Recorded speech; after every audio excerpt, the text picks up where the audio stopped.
നമസ്കാരം. Raft of ഫുട്ബോളിലേക്ക് എവർക്കും സ്വാഗതം.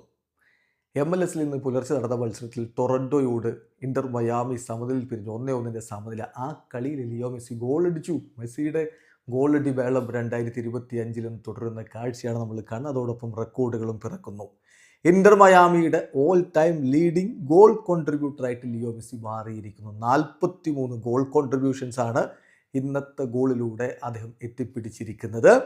8 ഗോൾ ഓർ അസിസ്റ്റ്. ഇപ്പോൾ 8 ഗെയിമുകളിൽ നിന്ന് 8 ഗോൾ കോൺട്രിബ്യൂഷൻസ് ഈ ഒരു ഇയറിൽ മാത്രമായിട്ട് ലിയോ മെസ്സി നേടിയിരിക്കുന്നു. 856ാമത്തെ കരിയർ ഗോളാണ് ഇന്ന് അദ്ദേഹം നേടിയിരിക്കുന്നത്. പൊളിച്ചടുക്കി ലിയോ മെസ്സി മുന്നോട്ട് പോകുന്നു എന്നർത്ഥം.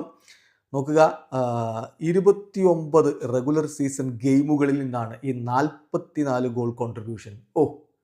അത് വളരെ വേഗത്തിലുള്ള ഒരു പോക്കാണ്. 29 റെഗുലർ സീസൺ ഗെയിമുകളിൽ നിന്നാണ് 44 ഗോൾ കോൺട്രിബ്യൂഷനുമായിട്ട് മയാമിയുടെ ഓൾ ടൈം ലീഡിംഗ് ഗോൾ കോൺട്രിബ്യൂട്ടറായിട്ട് മെസ്സി മാറിയിരിക്കുന്നത്. പുത്തൻ റെക്കോർഡ് ഇട്ടിരിക്കുന്നു. അതുകൂടാതെ മറ്റൊരു കാര്യം കൂടി ശ്രദ്ധിക്കുക, മെസ്സി 40 ഗോളുകളാണ് ഇപ്പോൾ ഇന്റർ മയാമിക്ക് വേണ്ടി നേടിയിട്ടുള്ളത് എല്ലാ കോമ്പറ്റീഷനുകളും കൂടി നോക്കുമ്പോൾ.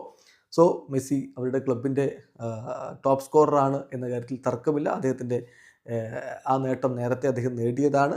ഈ 47 ഗെയിമുകളിൽ നിന്നാണ് ഈ ഒരു മാർക്കിലേക്ക് അദ്ദേഹം എത്തുന്നത്.